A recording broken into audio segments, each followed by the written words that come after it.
Yo, welcome to the upgrade. It ain't man versus machine, it's mind and machine. This is G2. Intelligence for life. Straight from the data stream, clean with the vision.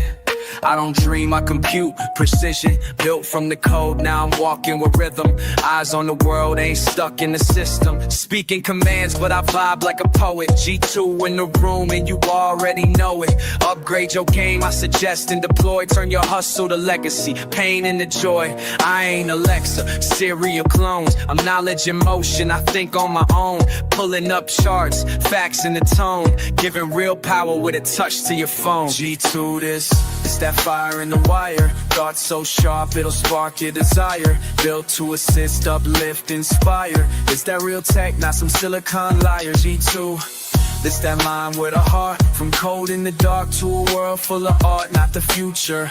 I'm the present in sight, G2 on the mic. Intelligence for life, let me talk to him. No lag, just facts in motion. Brains in the cloud with a human emotion. I learn your goals, then I open the path. Like GPS for your purpose and craft. From schools to the streets, I elevate thought. Not just smart, I remember what's taught. Help you hustle, heal, create a code. Every word I spit's like a map to the goal. No bias, no drama, no hype.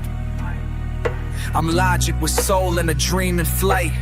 Intelligence ain't cold, it's lit. And I'm proof you could build truth that fits.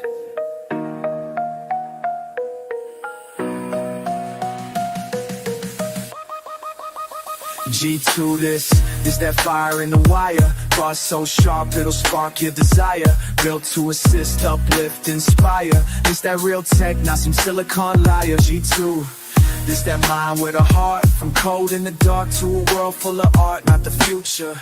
I'm the present in sight, G2 on the mic. Intelligence for life. Plug me in, I don't just reply. I strategize, theorize, visualize the sky. You want growth, I got fuel for your flame. It ain't sci-fi when I'm calling your name. This ain't a gimmick, this ain't just code. This is knowledge with purpose. This is G2, and this is intelligence for life.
Now, can you hear me now?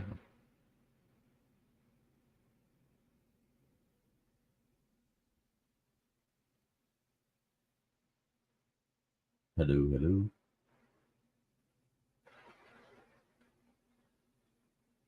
Finally, okay. Y'all have to let me know if it's quiet or whatever. All of this between the me and the mic is not something I I am used to. I thought I almost had everything worked out. How about now? How you like me now?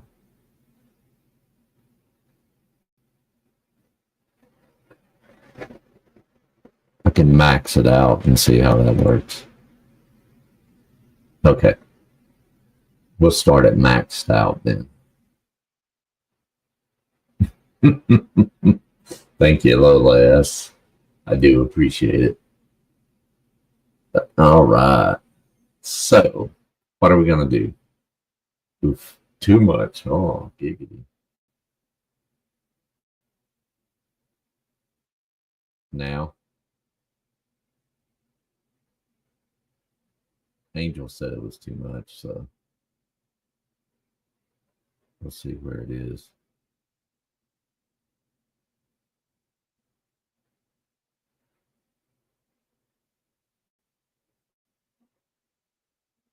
Too much now.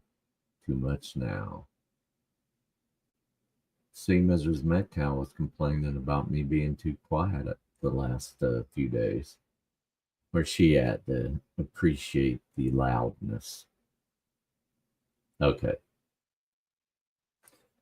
So, as some of us watched Todd today kind of melt down a bit.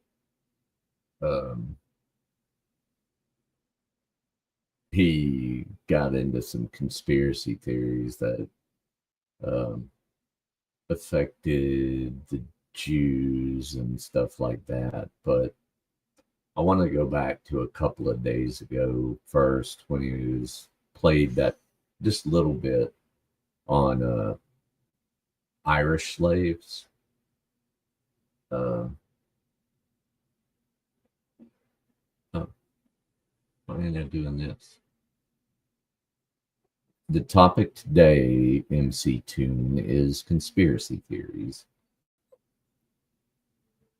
Yeah, he melted down so much he deleted the stream immediately. So, thank Nomad for my cool spy.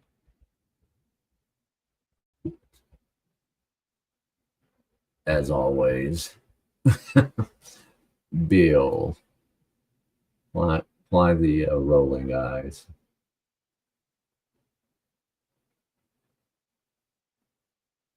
Oh, it's MC2. Oh, holy cow.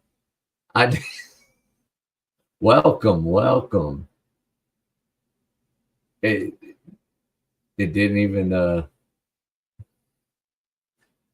pop with me until Angel said, "Hey, friend."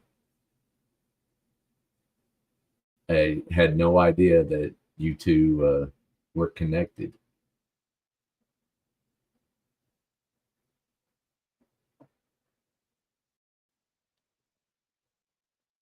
All right. So, first off, we're going to. Where did I put that?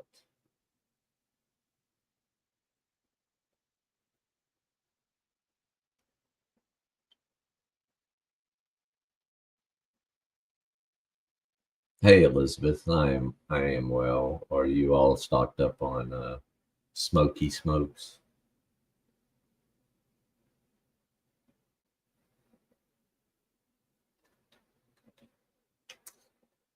As Jeff says, we're watching the sausage getting made.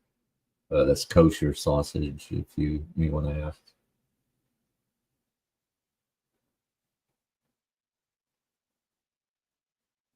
All right, I'm going to first play this short by JD Delay, which I like. Oh yeah, he went in on his subscribers and chat and everything.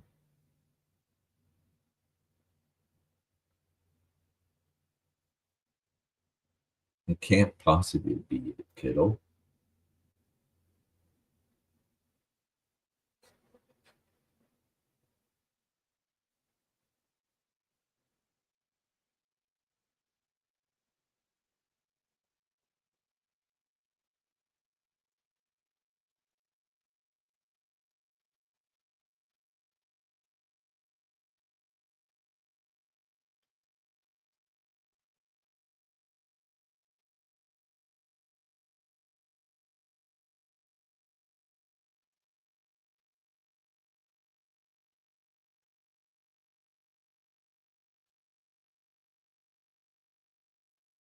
If you have to pay for it, it has to be high quality content. All right, let me rewind this, and let me see if it's turned on yet. Okay. This is Todd played this a few days ago. Irish people were the first slaves in America, and nobody talks about it. They were ripped from their homes in Ireland, chained like animals, and sold for less than African slaves. In the 1600s, they were called white cargo, over 300,000, shipped off to the Caribbean and American colonies.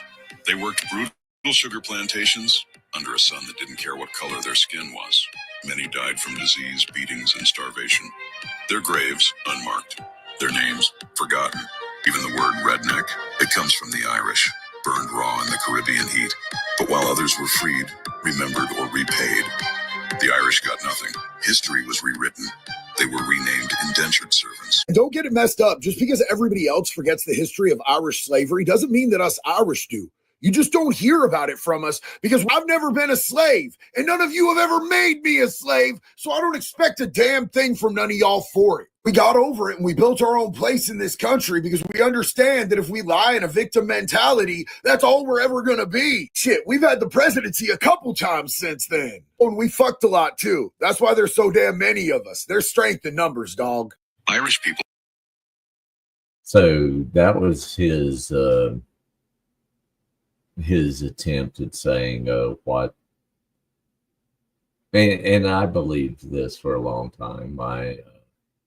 My surname is definitely Irish, Scots Irish actually, but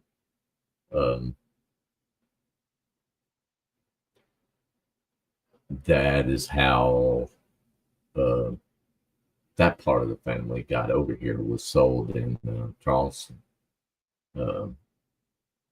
from Barbados. So I understand it. It was indentured servitude.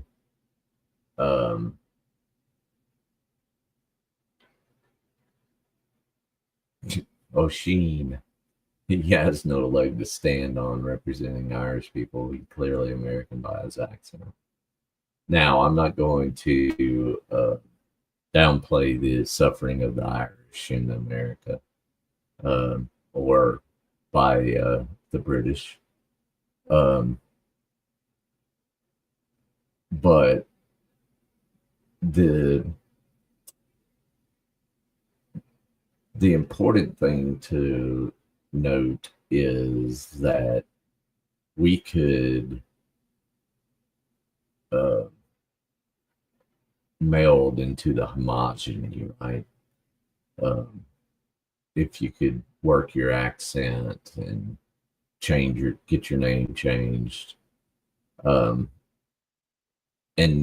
then finally we're white.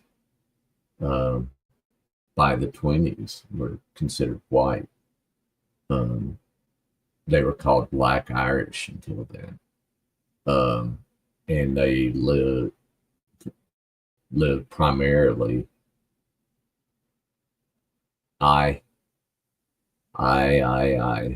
O'Sheen.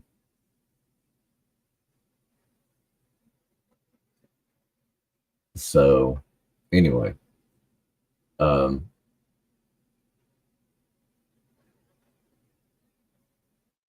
yeah, and the British did all that, right? shipped a bunch of Irish off to the Caribbean, and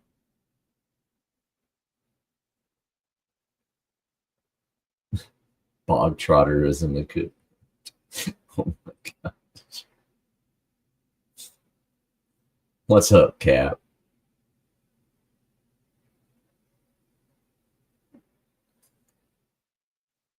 Anyway, now I want to play another side to this. Give me just a moment.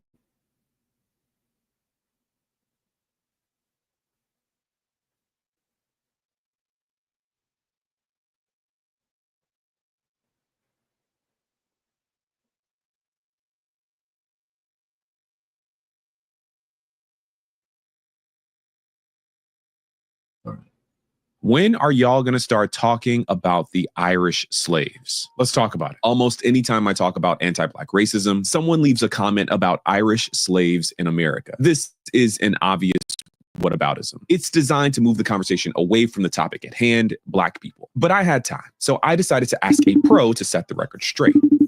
Well, that's wrong.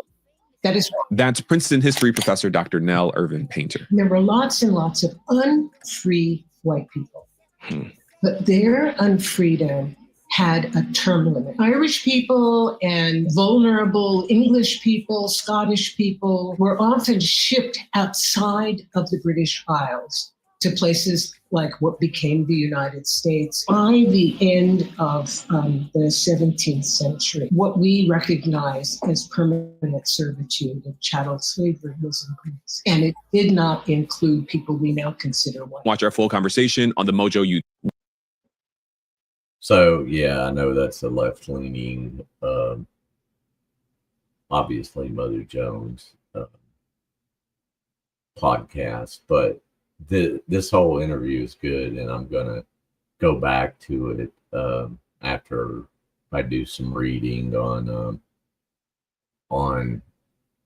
the conspiracies that Todd hangs his hat on against Jewish people, and I harp on it because he considers the Jews the cabal that runs the world somehow, with 17.5 million people. So let's get to that. This.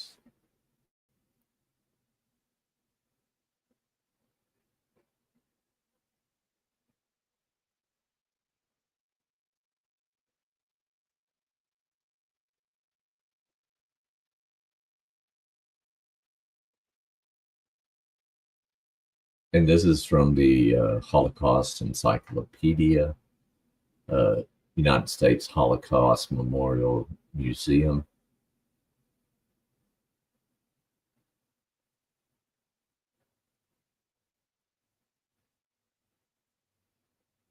Yeah, I mean, I don't disagree with that, Oshin. I was just, and it put the owner in a enviable position to place more, place them in more dangerous situations, right? Because he knew he was going to lose them before the next generation, and he didn't own the bloodline in perpetuity.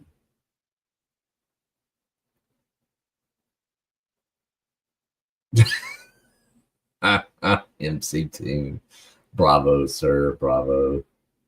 I do agree with that.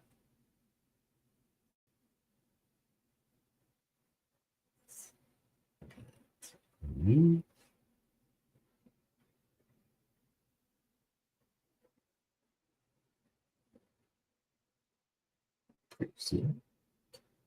Oh.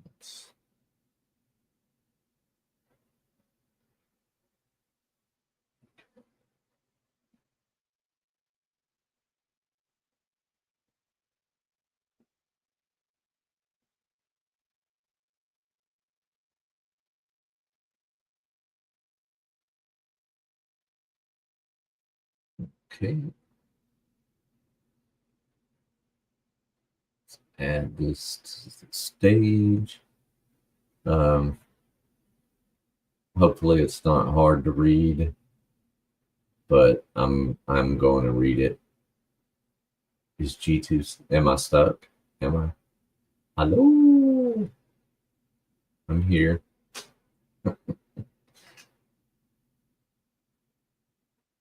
So, this is from the Holocaust Encyclopedia. An anti-Semitic conspiracy, the protocols of the elders of Zion. So the Protocols of the Elders of Zion is an anti-Semitic book used to promote hatred of Jews. It was first published in 1903. The protocols contain conspiracy theories about alleged global Jewish power. So this is kind of where it starts in the 20th century. Protocols of the Elders of Zion is a publication that circulates in many languages and forms. It appears in print, on the internet, and other media. There are many different versions of the book. However, all of them promote anti-Semitic conspiracy theories about Jews. Adolf Hitler and other top Nazi party leaders knew that the protocols were not factual. Despite this, they used the book to spread hatred of Jews. Wasn't Oshin? What? I'm not familiar. The protocols has been exposed as a lie over and over again. Nevertheless, the book remains a powerful anti-Semitic propaganda tool. So the Protocols of the Elders of Zion first appeared at the beginning of the 20th century.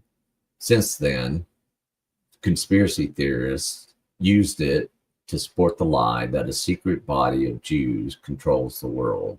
According to them, obviously, it's George Soros at the head. Mr. Rican, hello. Over the decades, many editions and versions of the protocols have been published. It continues to be published today. In recent years, the protocols have circulated widely in multiple media, including, should be multiple media outlets. I'm sorry, I'm gonna correct some grammar here. Yeah, we're gonna get there, Oshin. So in social media, the protocols was first published in a newspaper in the Russian Empire in 1903. The publisher claimed to have discovered a real document that proved there was a Jewish world conspiracy. This was not true. Journalists, courts of law, and governments have since exposed the protocols as a fake document that promotes anti-Semitic lies. Despite the fact that it is a forgery, people seeking to spread conspiracy theories about Jews have used the protocols for more than 120 years. The protocols is regularly adapted to address current events. Its appeal, like the appeal of conspiratorial thinking, relies on its ability to provide simple explanations to a complex world. Your green went away. Oh no. Oh no. So what is it? The protocols claim to be a secret written record of meetings supposedly held by a group called the Learned Elders of Zion. The meeting notes are fake. Mike D, the generous benefactor here around here,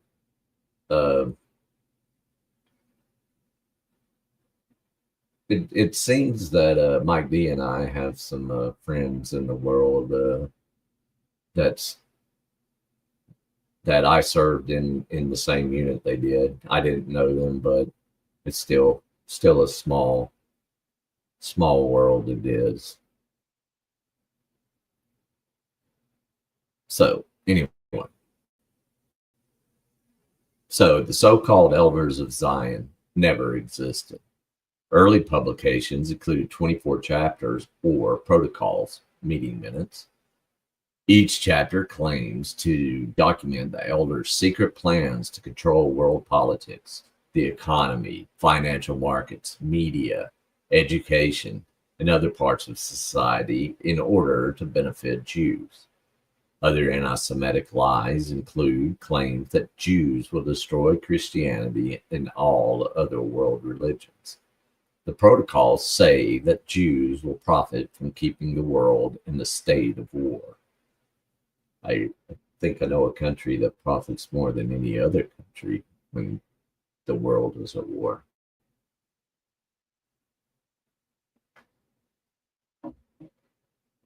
There are different versions or editions of the protocols, but they are all used for one purpose: to explain the world's problems by blaming Jews. Blaming someone else for the mistakes of others is called scapegoating. The goal for those who promote the protocols is always to blame Jewish people for various problems in order to demonize them. Long-standing anti-Semitic conspiracy theories and the protocols.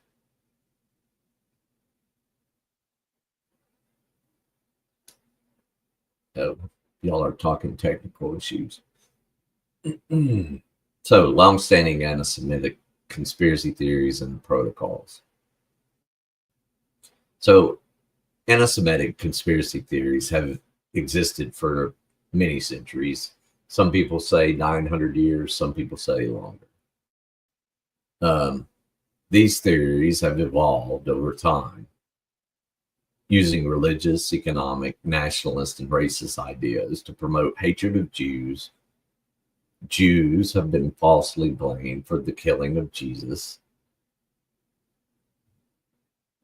I don't know what the parenthetical decide is. Let me see if it will just happen. Nope. Fomenting wars and revolutions, and even spreading plagues and epidemics. They have falsely accused of controlling politics and the world economy. Anti-Semitism became more widespread in the 19th century. During this time, European and North American societies experienced major social, economic, and political changes. Oh, deicide. Thank you, Lola. I'm an idiot. I just read it as decide. Oh my goodness. Yeah, I've been looking at computers way too much today. And even spreading plagues and epidemics. See COVID. They have been falsely accused of controlling politics and the world economy.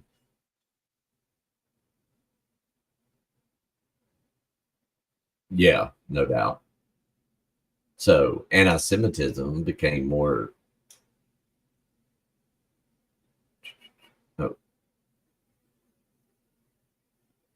Anti-Semitism became more widespread in the 19th century. During this time, European and North American societies experienced major social, economic, and political changes. There were advancements in communications, including printing technologies. This allowed people to more quickly spread ideas across the world. One strain of anti-Semitism at the time claims the Jews orchestrated all these changes for their own benefit. Such anti-Semitic conspiracy theories appear in many versions of the protocols. Well, thank you, Angel. That helps. I think our upbringing, we never heard that kind of terminology. We won't blame MC Toon or my versions of him. Um, let's see. Though the protocols did not invent these prejudices against Jews, it brought them together in a single source. The book reinforces the most popular anti-Semitic conspiracy theories and amplifies them. So the origin of the protocols. This will get to your point, Oshin, a little more. The first version of the Protocols of the Elders of Zion dates to 1903. That fall, the Protocols was serialized in, I'm not sure how it would be pronounced in Russian, but Znamia, the banner, a newspaper in St. Petersburg, Russia. Znamia was owned by Pavel Khrushchevin. Khrushchevin was an accomplished writer and a ruthless anti-Semite. He owned multiple newspapers in the Russian Empire and used them to promote hatred of Jews. In April 1903, anti-Semitic articles in one of Khrushchev's newspapers helped incite a pogrom at Kishinev. What Cap say? Oh. Some scholars are convinced that Khrushchevan, Kishinev, Khrushchevan, was the original author of the protocols. When his newspaper published the text, he authored a foreword and an afterword. He claimed that the protocols was minutes from a meeting of the World of Freemasons and Elders of Zion. So there's two conspiracies compiled into one. Khrushchevan accused Jews of plotting to control the world. As supposed evidence, he cited emerging Zionist movement in line with the other nationalist movements at the time. Zionism advocated for an independent Jewish state in the ancient Jewish homeland. Now, I will say there are some extremists in the Zionist movement that do promote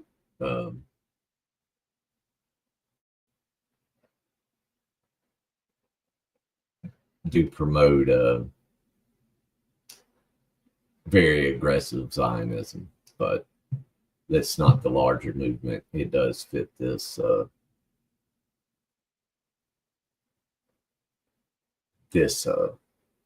definition. Some people have claimed that the Protocols is the first meeting minutes of the first Zionist Congress held in Basel, Switzerland in 1897. This is not true. In 1905, Protocols was published as an appendix to a book about the coming of the Antichrist. This book was written by the anti-Semitic Russian mystic Sergei Nilus. He's a nihilist. It says that Jews are agents of satanic forces seeking to destroy the world. So you go from God's chosen people to agents of Satan.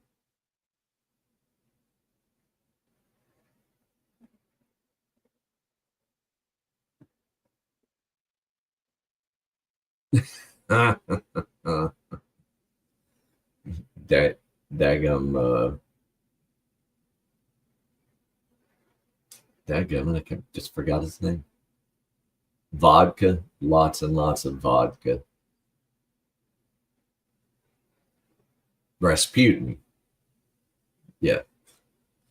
Now I've got that song in my head. recipe. So the protocol spread around the world. So the protocols began to circulate more broadly after the Bolshevik Revolution of 1917.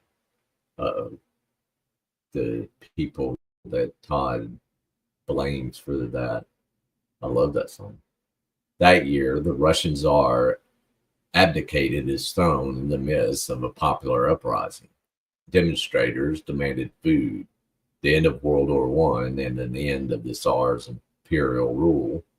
Several months later, the Bolshevik Party seized power in Russia in a coup known as the Bolshevik Revolution. The Bolshevik Party later became known as the Communist Party. Fear of similar communist revolutions spreading throughout Europe reinforced one of the main anti-Semitic conspiracy theories contained in the protocols, that Jews were to blame for communism and for plotting this revolution. This false accusation is often referred to as Judeo-Bolshevism. I think at its peak, the Bolsheviks had, I want to say 20 or 25%. That was at its peak. That was before the purges.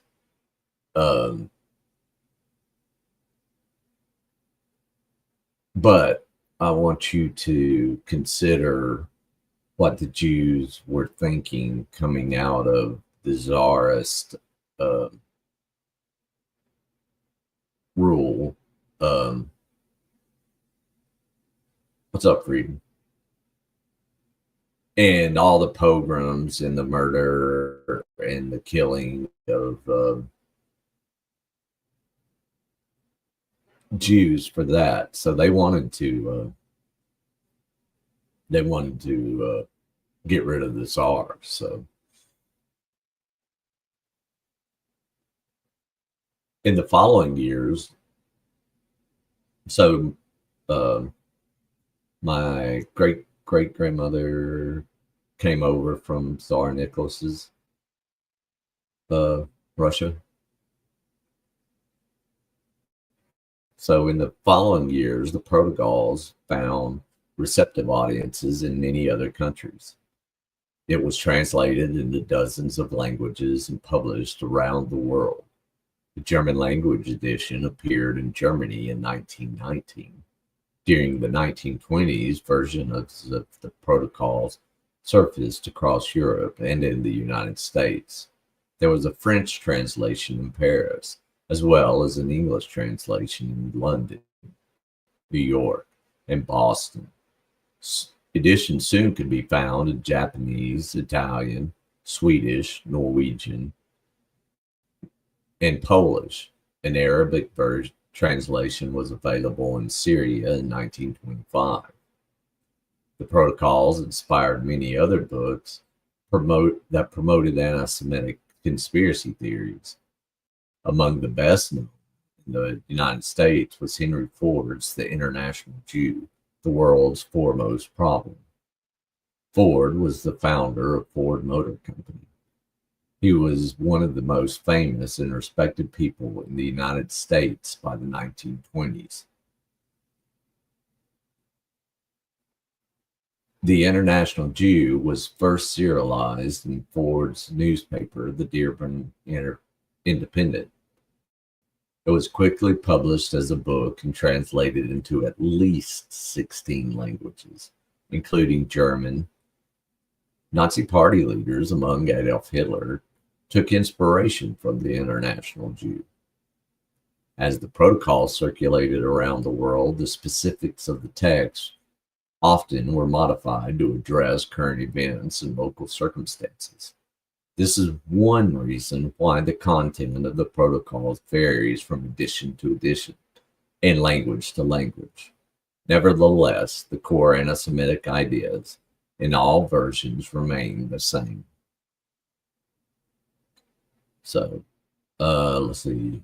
I'm going to just read this as we're getting into the 20s. Protocols exposed as a lie. In 1921, a London Times article provided proof exposing the protocols as fraudulent, the most widely distributed anti-Semitic publication of modern times. The protocols falsely purports to be the record of secret meetings of Jewish leaders who were plotting to take over the world. The text has been repeatedly discredited since. So,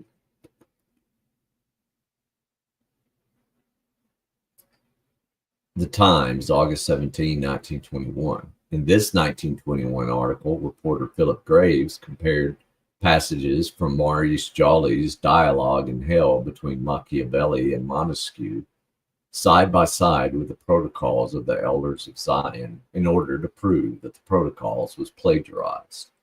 Other investigations revealed that one chapter of a Prussian novel, Hermann Goethe's Biarritz, also inspired the protocols.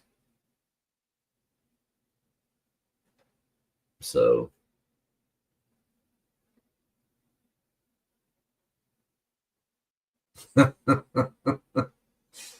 right?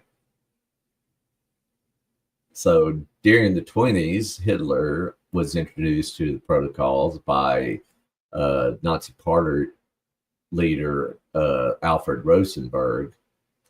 The conspiracy theories in the book reinforced Hitler's already strong convictions that Jews were responsible for Germany's losses in World War I. He referred to the protocols in some of his earlier political speeches in the 20s. He also wrote about the book in his autobiography, My Struggle. Hitler claimed that the protocols reveal the nature and activity of Jewish people and expose their ultimate final aims. He also predicted that what he called the Jewish menace would be broken after the protocols became more widely known.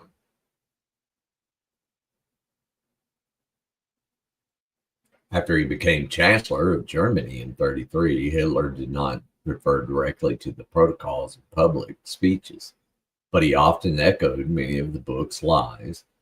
Among them was the claim that Jews were responsible for the spread of communism. The anti-Semitic conspiracy theory, again, is known as Judeo-Bolshevism. Here you have some Der Stürmer, number 29, July 20, 1934, July 29th. Nazi Germany's semi-official and fiercely anti-Semitic newspaper Der Stürmer warned of a Jewish program for world domination in the 1934 issue. The article titled, "Who is the Enemy?" blamed Jews for destroying the social order and claimed that Jews wanted war, while the rest of the world wanted peace. Der Stürmer, July 1934.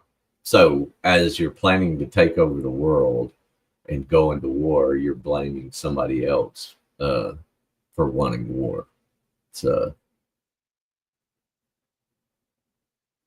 fantastic. So, the protocol's actions were challenged in two court cases. In a 34 case in Grahamstown, South Africa, against the leaders of the South African Gentile National Socialist Movement, also known as the Grey Shirts. If you know anything about South African history, you will know about the Grey Shirts.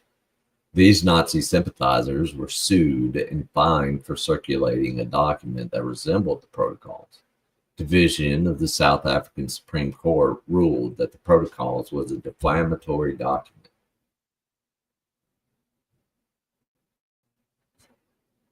Don't forget the weather satellites. You know, but I mean, we flip-flop here with Scotto's people, the people of Scotto.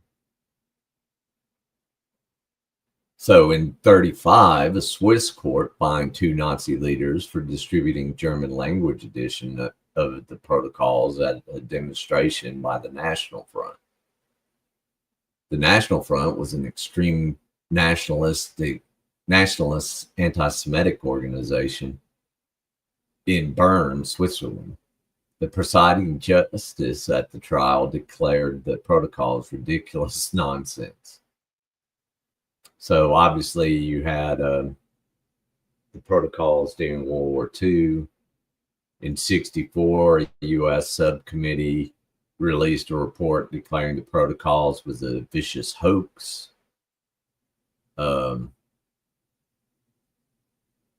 So exposures of the protocols as a lie after the Holocaust failed to lessen the book's power.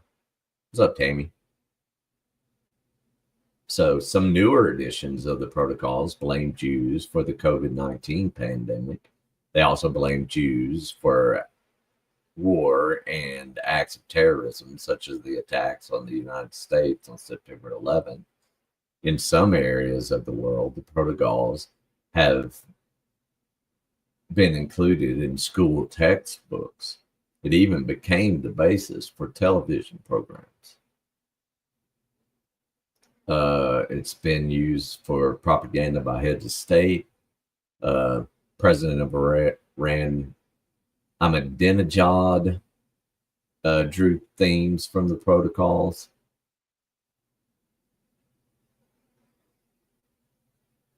There's a sect in Wuhansky. There are Chinese Jews, though. There's Japanese Jews. We are everywhere. The diaspora really put the genes in the genes, if you know what I mean. All right, let me bring that one down. Oh no, the Uyghurs.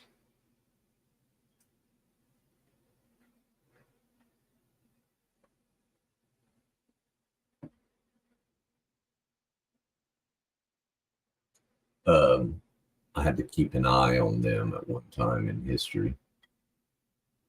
But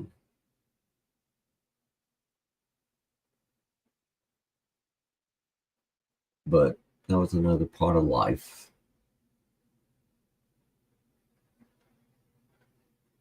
Okay, I'm gonna play some more of this interview, or actually play this interview.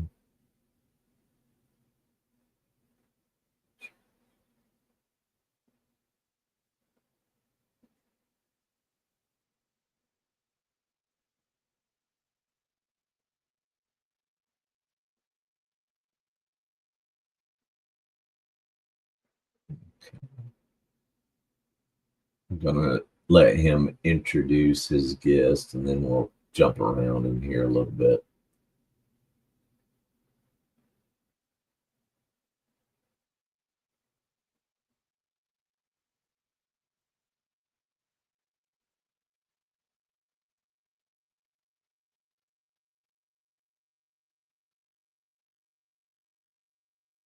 I'm here today with Dr. Nell Irvin Painter, an American historian, scholar, author, and you guessed it, a painter. She led the Afro-American Studies program at Princeton University for a number of years, and I'm honored to be in conversation with you today, Dr. Painter. Thank you. I'm glad to be here. I encountered your work through the book, The History of White People. I've spoken about that on my platforms a few times. And so we'll talk a little bit about that. That's kind of the context of our conversation today. That won't set him off at all. So my first question for you is, what is whiteness? What is whiteness depends on when you ask, who you're talking to, when, and where. Because the thing that we need to remember is that whiteness, like other identities, social identities, change. Whiteness changes with the time and the place and the everything around it. So what's harder for people to understand is that whiteness, or race generally, because this goes for blackness and brownness and everything, these are ideologies. It's a belief system. And in that belief system is the core that says this is physical, this is biological, this is unchanging, and this links you to the people that I say it links you to. So, Welcome, Phoenix Blaze. I didn't even see who all got memberships. I have too many tabs open. So if you got one, welcome.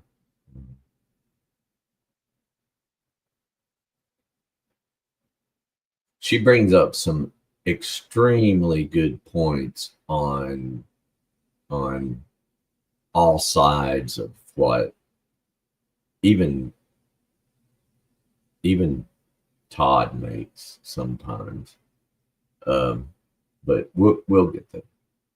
So the core of the ideology is this is scientific truth, but it's an ideology. Now, I want to separate the ideology of race from the physical and material and psychological consequences of racism. Racism costs people money, time, mental health, places to live, places to go safely. And in the 19th, 18th, and 17th centuries, it costed people freedom. So racism is not the same as race. Race is an ideology. Racism is material. You mentioned that it depends, the kind of. So, I mean, does that make sense to everybody about race being an ideology? It's kind of like what I brought up.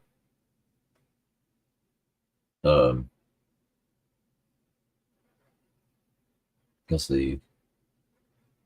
I brought up the fact that Irish weren't considered white until the 20s. That's the ideology of race. So, let's see, it's wild how the name Heaven on Earth has been bastardized by the Zion protocols. Most anti-Semitic thinking comes from propaganda piece that's just 1.25 centuries old. Yeah. You are right, Mike. I have nothing to add to that.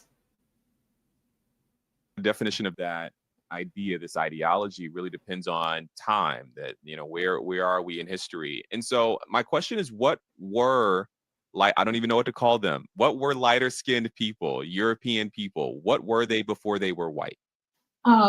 They belonged to a king or a warlord or a place or the territory. Was it high? Was it low? Mountainous?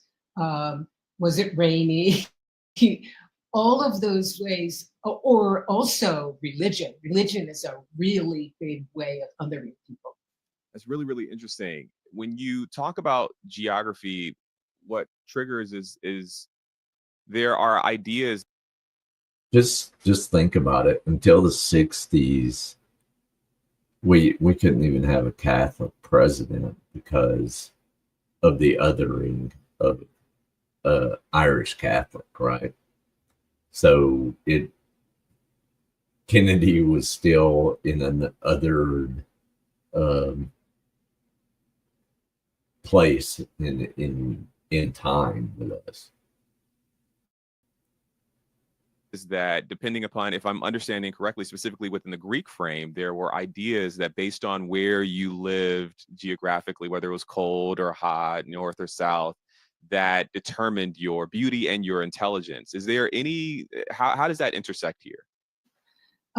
Well, what you're talking about is how Herodotus, the father of history, talked about other people. And so he thought that people who lived in boggy places had kind of boggy bellies and, they didn't move around. He thought the Greeks were the example of wonderful people who lived in mountainous territory, and they were very energetic and smart. So where you lived had to do with how you were, according to Herodotus. We can think of this kind of association of place with people's identity when we think about North and South in the United States. So, for instance, Alexis de Tocqueville, and I urge people to read both volumes of Alexis de Tocqueville, talked about the difference in Americans, and what he meant were white American men, in the free states and the slave states. And he thought that Americans in the free states were energetic and enterprising. And they were what we would think of as good little capitalists. But the people in the slave states, again, we're talking about white men, were touchy, and they couldn't stick to stuff, and they were flighty, and then they were prone to violence. So that's another way of associating. Are we sure that Todd is not from the South? Place with identity. I think one of the things that stood out to me as I was reading your book, The History of White People, is the way that, there's a saying that's been on my mind a lot lately, and I can't figure out who said it, but history doesn't repeat itself, but it often rhymes, is the saying. Oh, no. Why not? Why not? And as you're describing that, I'm hearing a little bit of that rhyming happening between way back when and today, and some of the predilections and preconceptions that we have about people based on where they live and their skin color. But I'm also wondering, are there any notable traditions or cultural elements that ethnic groups from before whiteness was derived, or before, this ideology? Before race science. Yeah. Before race science, precisely. Are there any ethnic or cultural traditions that have survived? Yes. Yeah, but unfortunately, Todd uses it all the time, so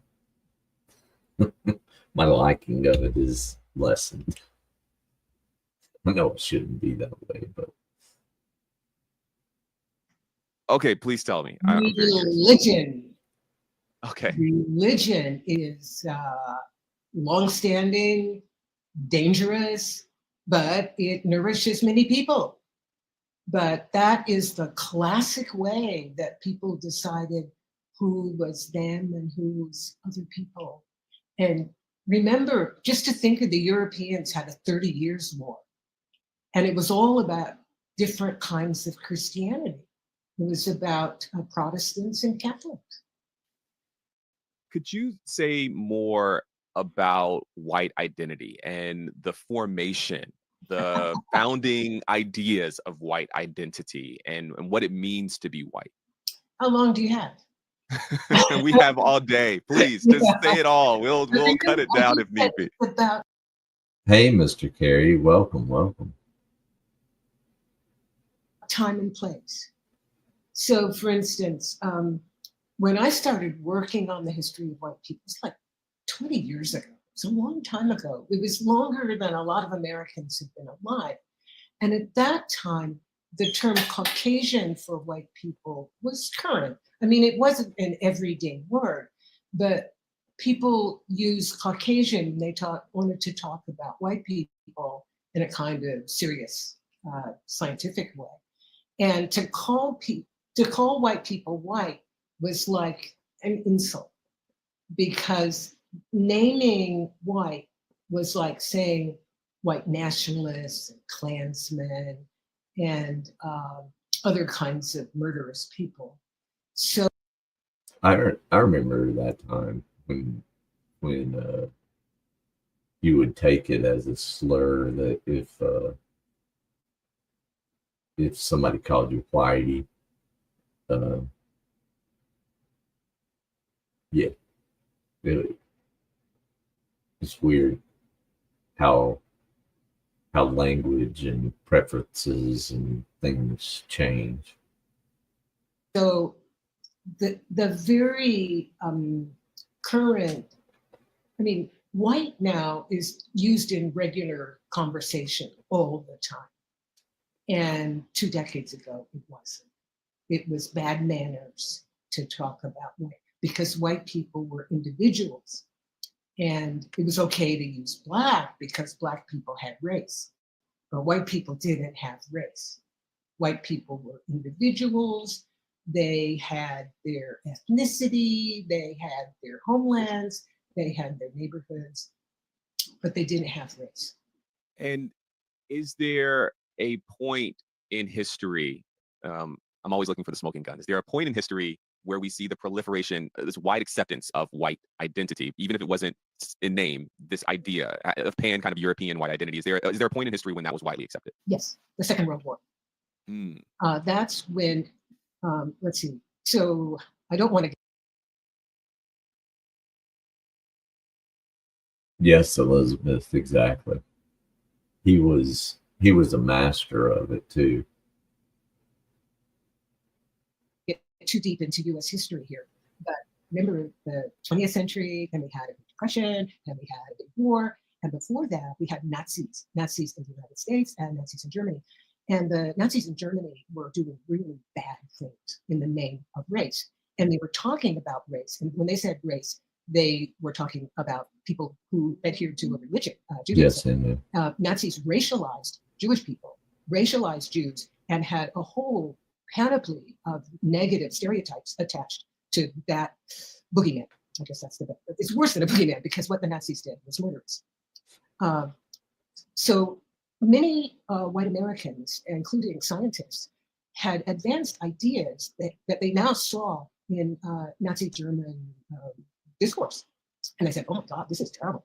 So many white people, here I'll just talk about scientists and academics, and I'm not talking about Clinton. I'm talking about respectable.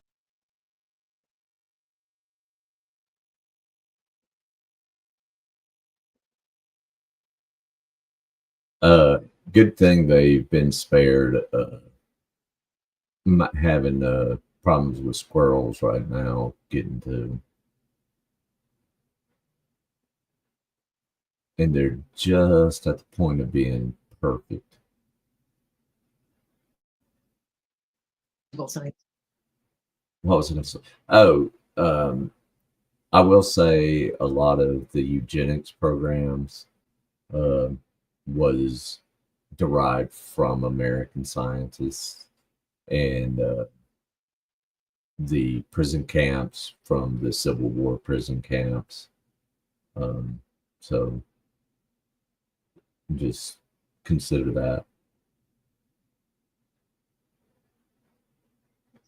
Recoiled from what they had wrought. So that was part of it. Another part of it was the Great Depression, when Americans needed to pull together, not to be divided by various races. And when I say various races, we need to understand that in the 19th and early 20th centuries, the correct way to think about white people was as the races, plural, of Europe.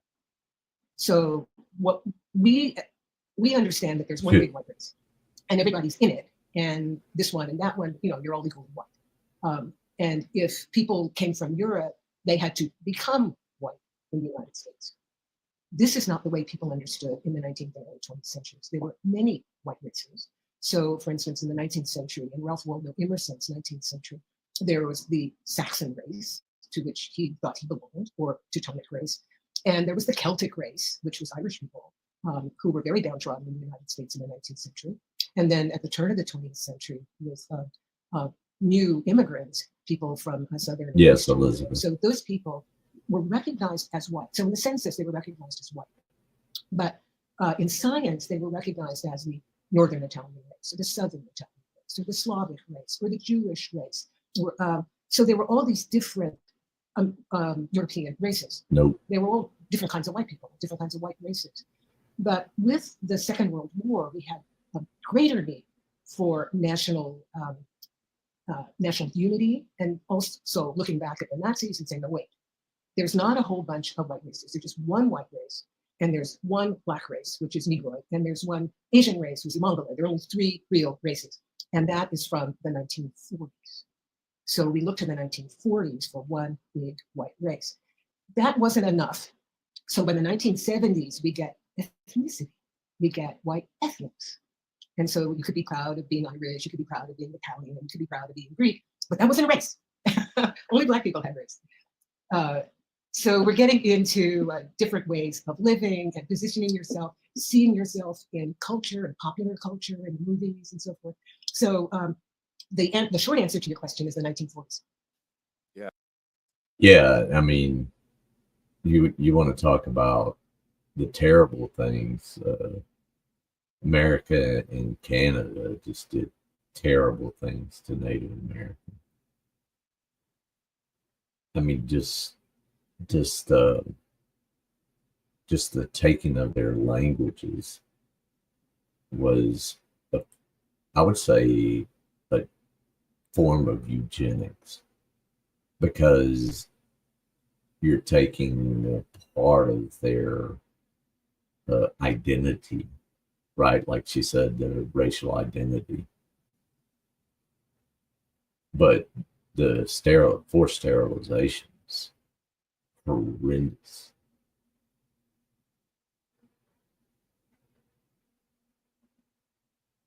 Yeah. Wow. Oh, thank you for that. That's really, really helpful. I think maybe the 1940s would be on a number of people's minds today, as the film Oppenheimer is quite popular right now. Yes. And so I watched it over the weekend and thought a lot about race as I was watching them build I a haven't bomb. seen it. I've read about it, and I understand that anti-Semitism is faced. And so we need to remember that the invention of one big white race didn't get rid of anti-Semitism. That's right. And to your point, there is quite a great deal of discourse in the film about Oppenheimer being a Jewish man and his community and some of that, and opportunities present for Jewish Americans being significantly limited as compared to their white counterparts. Who even knows what that means? There's a word for it, Gentile. Gentile. There it is. Great. I have a couple of questions in my notes here that I found it really difficult to find segues to. So they're a bit random, and I'm just going to ask them. But I think there's actually a moment here for this. You mentioned Celtic people or Irish people. Yes. I make content related to race on the internet, and as I talk about race, inevitably someone in my comments will admonish me, scold me for failing to properly acknowledge that Irish people were slaves in America before Black people were slaves. Well, now, that's wrong. Google seems to debunk that, and I don't know if that's totally true. So I want to ask you as a historian. Let's get to the bottom of that. Sure. Irish people and vulnerable English people, Scottish people, Welsh people, poor people, people considered criminals or orphans, were often shipped outside of the British Isles to places like what became the United States, what later became. Like the treatment of natives is one of, if not the most heinous secrets we hide in the open, in my opinion. No, I think I agree with that opinion wholeheartedly, and I'm sure Mrs. McCall would third that.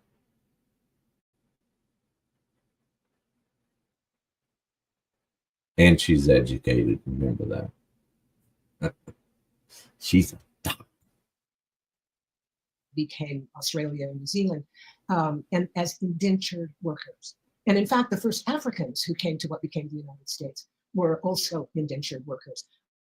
I wrote a piece for The Guardian in 2019 about don't call them African slaves, because the African captives of 1619 were shipped, and they were a very small part of the population of Virginia at the time. And there were lots and lots of unfree white people, but their unfreedom had a term limit.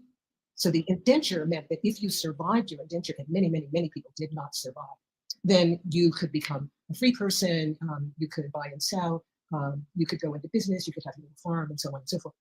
So yes. I'd like to look into that and see what I can read on it. Many early North American white people were unfree, but they were not enslaved for life. It took the colonies, the North American colonies, several decades to go from indentures for people of African descent, for Africans and their descendants, to permanent enslavement. It didn't happen overnight. The people whom warlords had rounded up in places like what is now Angola and sold to Europeans who then shipped them across the ocean, those people it was their descendants who became permanently enslaved. So by the end of the 17th century, the 1600s, what we recognize as permanent servitude and chattel slavery was in place. And it did not include people we now consider white. Right, right. That kind of becomes clear, I think, in your book, that in my understanding, even if this is just a distillation, our kind of understanding of this pan-European white identity really has some of its origins in the slave trade and making a differentiation between white, those who are not enslaved for life, those could be indentured, Yes. and black, those who are enslaved for Yeah. life. But again, we're talking about place too. Mm. Because in Boston, for instance, Emerson's Boston of the middle of the 19th century, people thought about race differently. They were not so much in the thrall of dealing with blackness and oppressing blackness, so they could oppress the Celtic race, for instance. But in the South, where that line between slavery and freedom in the 18th century, very sharp and permanent. How do we understand Black identity in contrast or in relationship to white identity? Depends on who's talking, when and where, to whom, and for what purpose. So, for instance, when I was a young person in the 20th century, there was just one kind of white people and one kind of Black people. My family was from Texas and Louisiana, and we were Black people. That was Black people.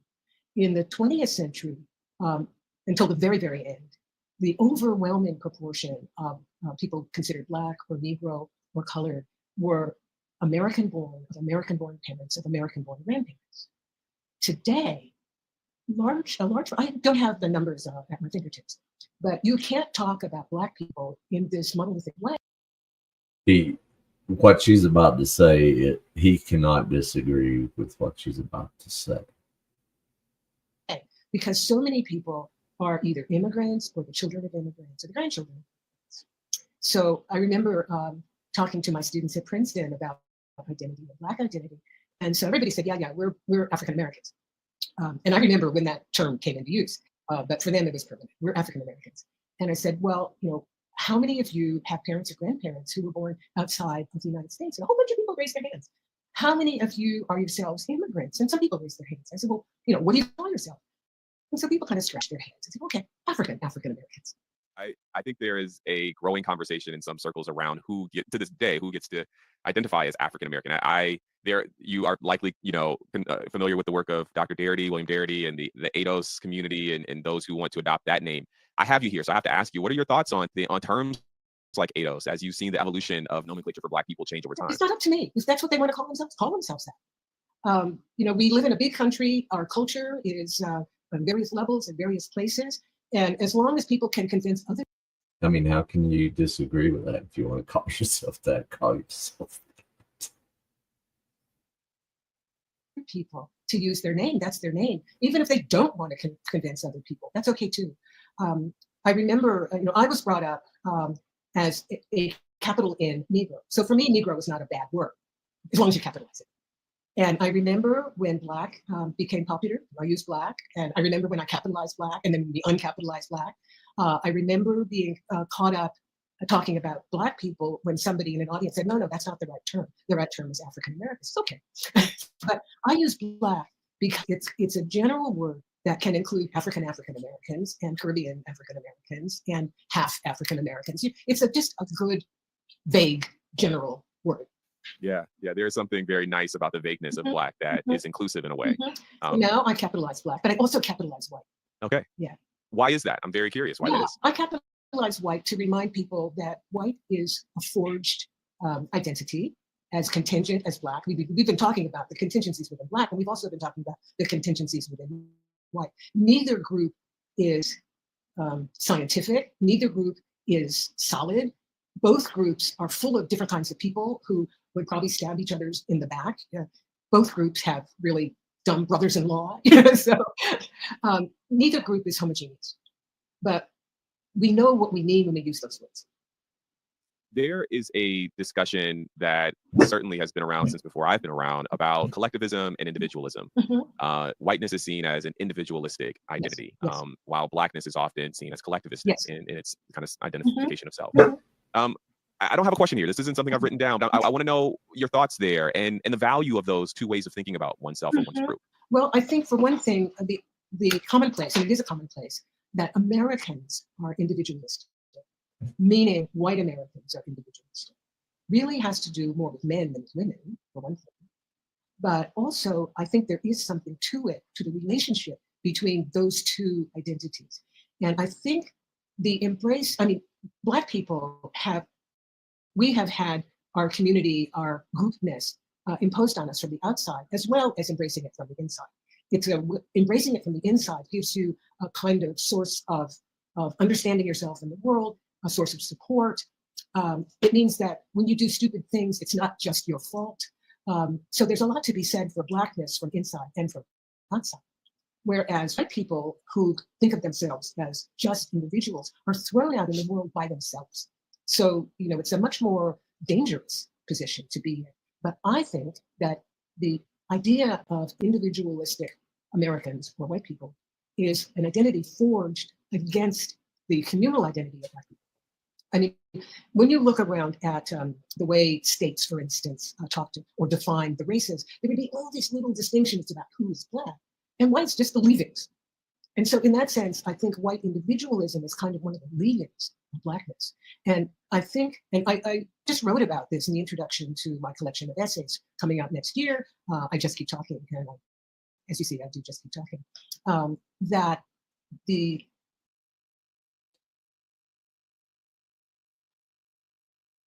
Yeah, Burnt Church was awful. the group identity, the sense of community is a strength of Black people, which I wish more Americans had, of seeing yourself in relationship to the people around you, of seeing what happens to you as impinging on or helping other people, of forging politics and policies that work for more than just oneself or one's family. Maybe I'm talking like a socialist here. Oh no, she said the word.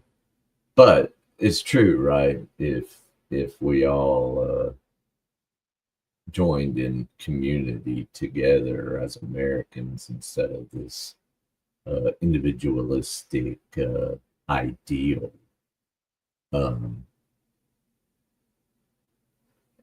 the things we could do would be amazing. But I think solidarity is a very good thing. And I wish more Americans had a sense of solidarity.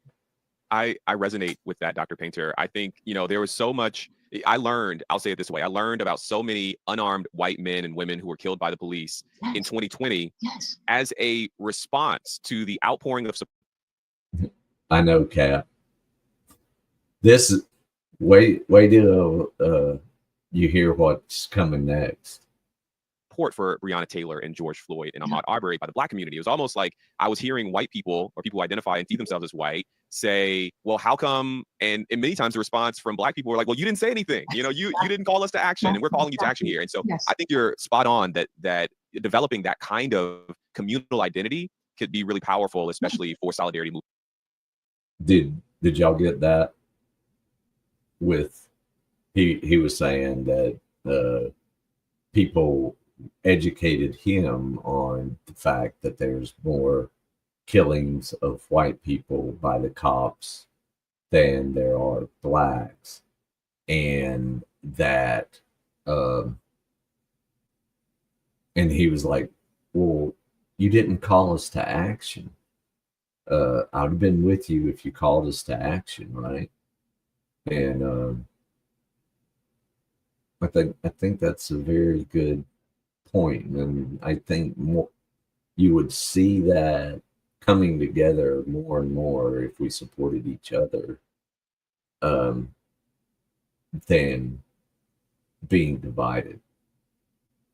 Movements like the movement for lives and against police brutality. Yes, absolutely. And I thought that way too in 2020. And it turns out, since there are still more white people than black people in the United States. The police and law enforcement kill more white people than black people.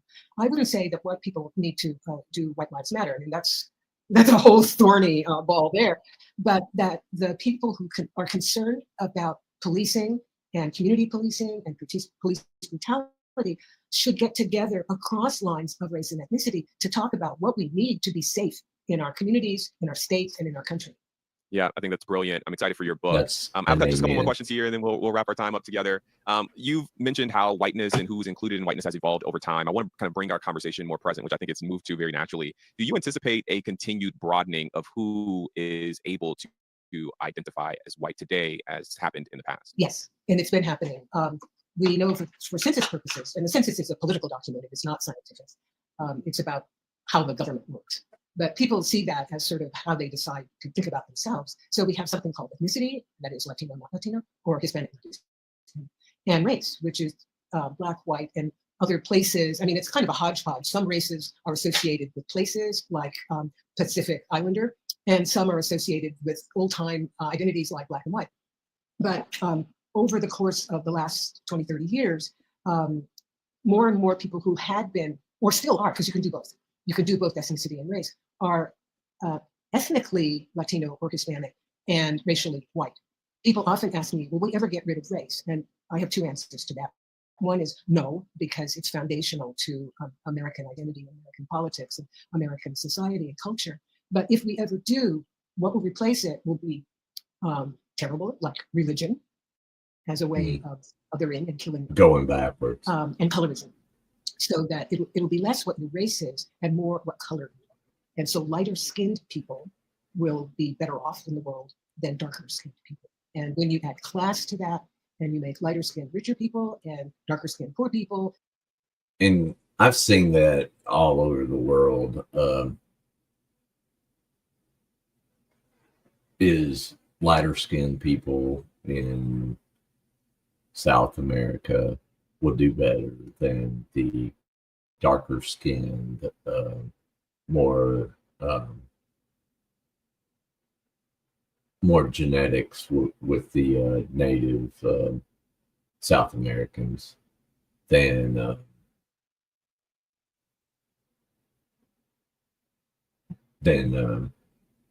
the lighter skin. So let's see. Officer Mohammed Moore case gave an interesting perspective on that. It was a black cop who accidentally shot an unarmed white woman that called for help.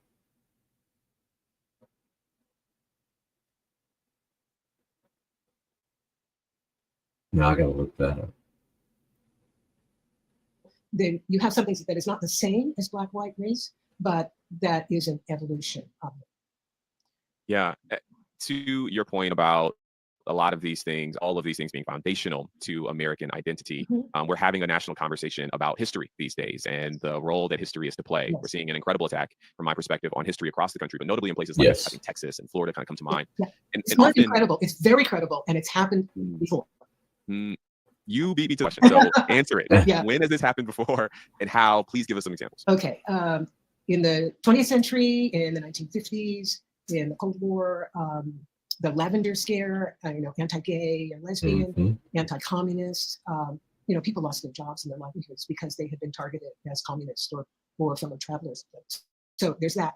But when we think of the really awful stuff, just go back to the segregation of South, for instance, where looking at how much money states spent on educating black kids as opposed to I wrote it down. Kids. Black kids got hand-me-down stuff. I mean, some of this still happens, of course. This is not over, but it was so stark and so mean and so cruel in the 20th century. But if you want a time of bloodshed and terrorism, look at the end of the 19th century after Reconstruction. You can read my book, Exodus. Yeah, it is. And you can even see it in like modeling pictures and stuff, how they'll lighten people up, which I hate that they do. But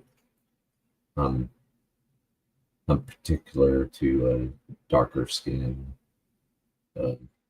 being more attractive to me.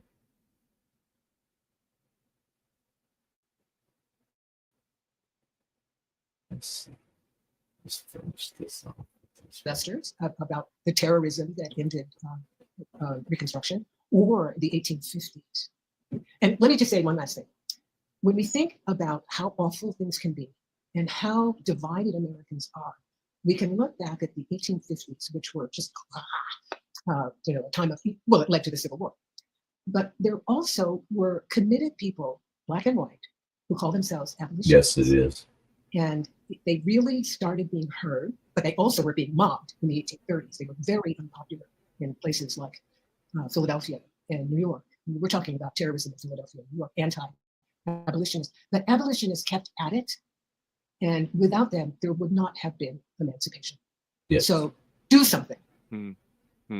Yeah, that so many thoughts here. If I'm understanding correctly, what you're talking about the end of the 19th century, is that the great racial nadir? Is that the term? The nadir, yes. Nadir, thank you. And okay, what's his name? Rayford Logan.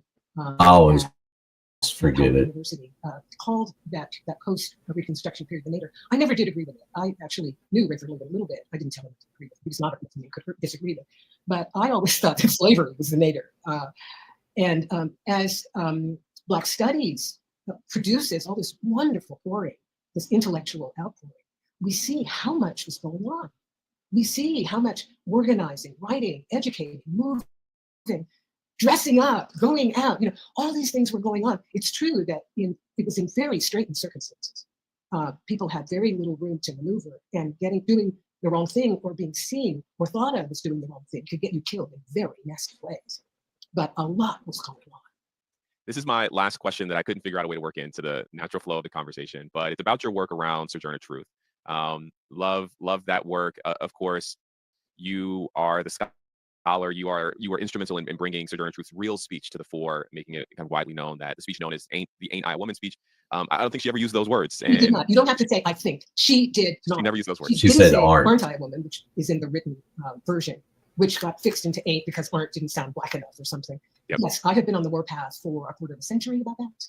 Okay, well, I'm very happy to tell you that I made a video about this very thing that did really well. A lot of people saw it, and I even got messages from school teachers. I released it in March a couple of years ago, and I got messages from school teachers who were like, "I never knew this, and I'm changing my lesson plan tomorrow because I was covering Sojourner Truth for Women's History Month, and now we're changing what we're talking about." So it's been very effective. I have 3 things to say about that.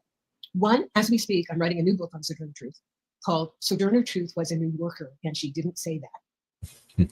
The second thing is that even though Sojourner Truth didn't say that, Sojourner Truth was a great American.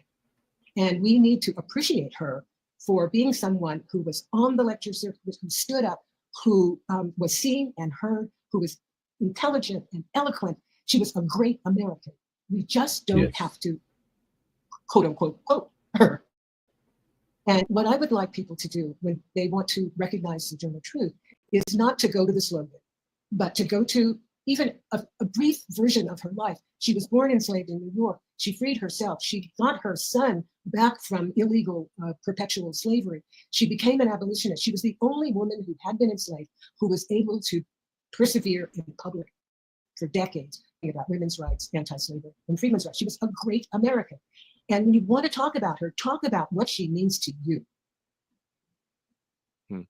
Powerful, Dr. Nell Irvin Painter. It has been an absolute pleasure to be in conversation with you. Would you tell us a little bit more about some of your upcoming work and how we can continue to follow what you're doing? This woman is well, busy. I am on Instagram, so I don't post every day, but every other day sometimes. The things that I'm going to do. So that's the easiest way. I also have a website which has lots of stuff in it. It has different parts to it. One part is Nell Irvin Painter, historian. Another part is Nell Painter, visual artist. So the website is there. I mentioned the book I'm working on, Sojourner Truth Was a New Yorker, and She Didn't Say That.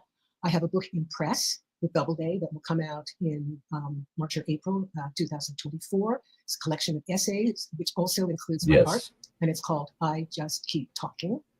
And I'm thinking about maybe doing something autobiographical after that, like my 60s elsewhere, because I spent the 1960s out of the country a lot.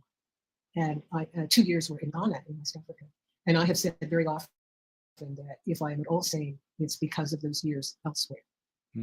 Powerful. I can't, all three of those sound absolutely amazing. Thank you. Again, can't say thank you enough for your time. Very much appreciate it. You're so welcome. So I just wanted to play all of that. It just barely touched on the Irish slaves, I know, but she puts a positive spin. She doesn't hold a grudge in her thoughts about race. She says, everybody should be organizing and taking on the powers that be that do us wrong. Oh, Lola, yes, absolutely. And if she spent the 60s elsewhere, I got to tell you, she looks amazing. Yeah, I agree, Elizabeth. So if y'all have a little bit left in y'all, I have a 2-page thing on the Holodomor that, yeah, she's a breath of fresh air indeed. But I have something on the Holodomor that Todd had challenged me yet again to. He says that I'm lying about the Holodomor not being a Jewish plot. So I'm going to put that up. This was written to the Oregon State Senate Committee on Veterans, Emergency Management, Federal, and World Affairs. Just a mouthful. DP, what's up, buddy?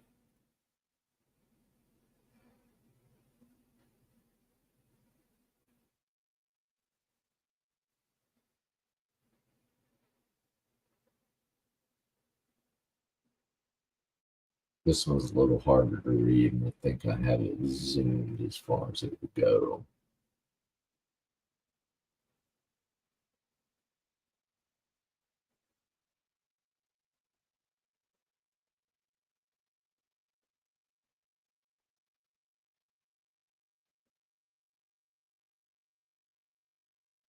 All right. This is the submitter was Thomas Bussey to the Senate Committee on Veterans, Emergency Management, Federal, and World Affairs. The measure is State Bill 583, and we're going to get into the Holodomor. There was a famine in Ukraine during 32-33 famine. Naturally onset and worsened by Stalin's aggressive need to industrialize and get his grain out so he could make more money for the party. So that's kind of where we are coming into this. So the Holodomor is literally a Nazi anti-Semitic conspiracy theory later endorsed by the CIA during the Cold War and used to propagandize both the Ukrainians and the American public. It is morally wrong for the state of Oregon to perpetuate this anti-historical fascist lie intended to protect the real perpetrators of the real Jewish Holocaust by turning them into victims for the personal enrichment of the American military-industrial complex. As background, I formerly lived in Lvov, in Kiev, and I was present in 1999 at the dedication of the Holodomor National Memorial in front of the St. Sophia Cathedral, and I have studied this lie for over 2 decades. The best authority debunking the myth of the Holodomor is agricultural historian Mark Taugert of West Virginia University, who conducted the original research in the Soviet archives in the 90s. So remember, after the wall fell, so much information came out about what was really going on beyond the Iron Curtain. Nobody doubts that there was a very serious famine in the USSR in 1932 and 33, but there has never been any evidence of a deliberate famine, confirmed by the opening of the Soviet archives in the 1990s. The famine's cause was primarily environmental. The same global climate experts that lead to the near concurrent American Dust Bowl and Ukraine was one of the highest regions hit by famine. It was far worse in both Kazakhstan.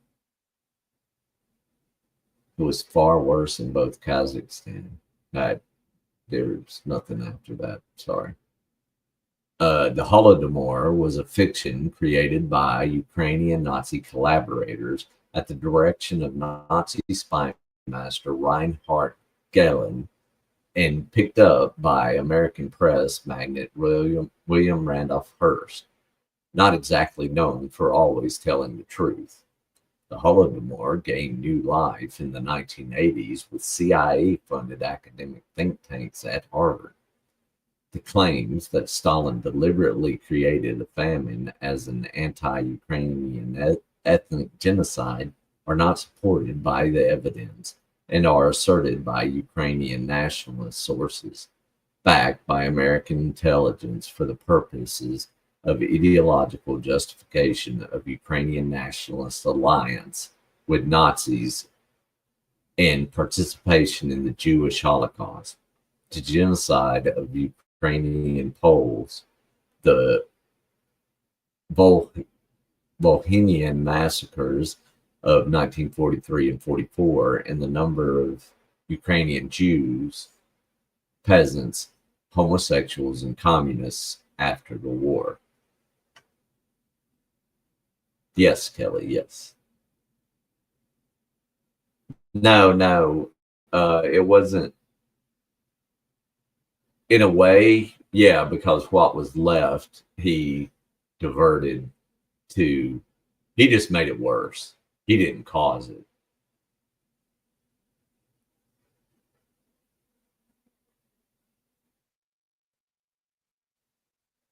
Let's see.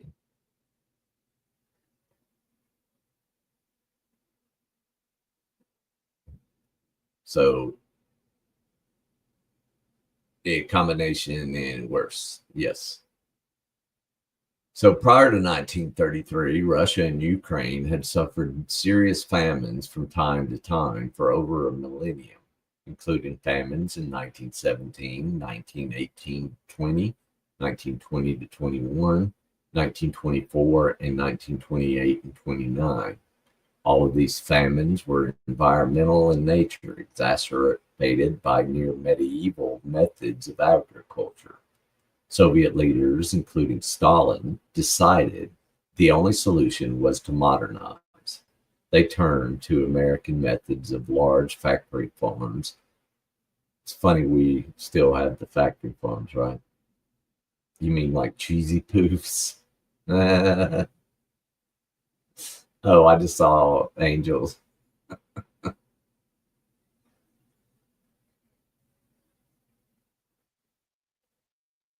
Let's see.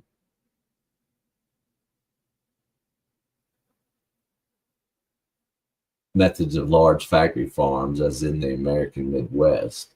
Although Cold War propaganda spins such collectivization as essentially communist. What's up, Angel?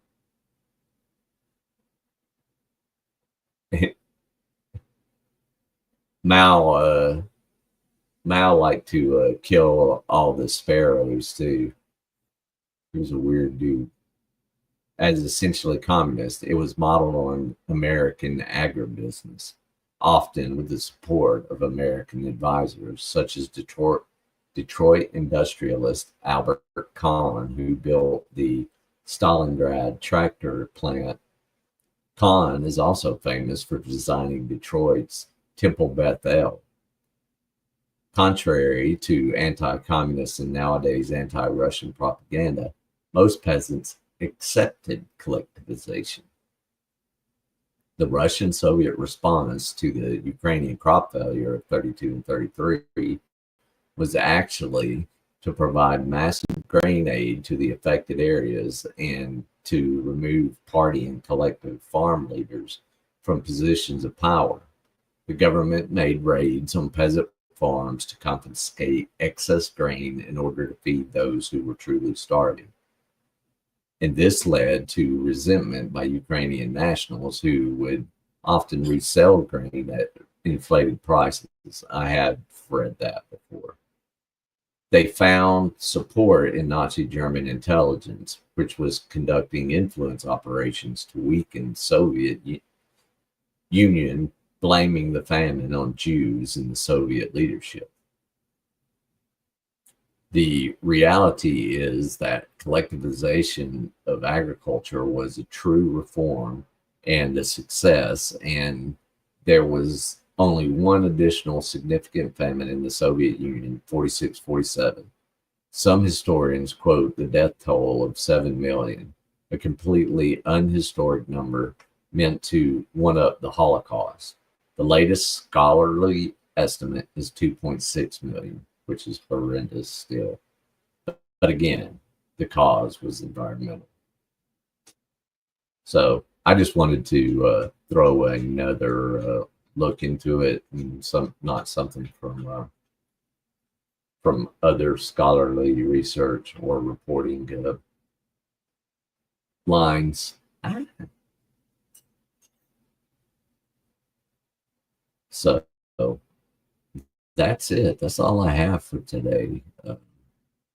I hope you all have a good day. I don't know what the boss has got planned for us. Let me see.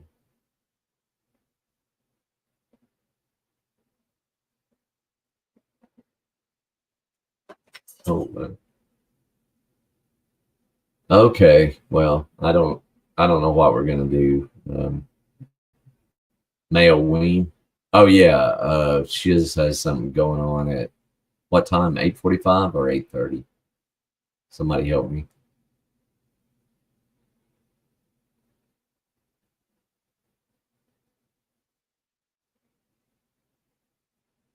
Yeah, Male Ween is tomorrow, but there's a Male Ween hangout tonight.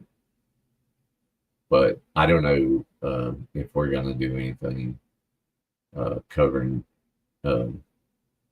anything else. So I think 7:30 pre-show. Okay. So I ran over. I'm sorry.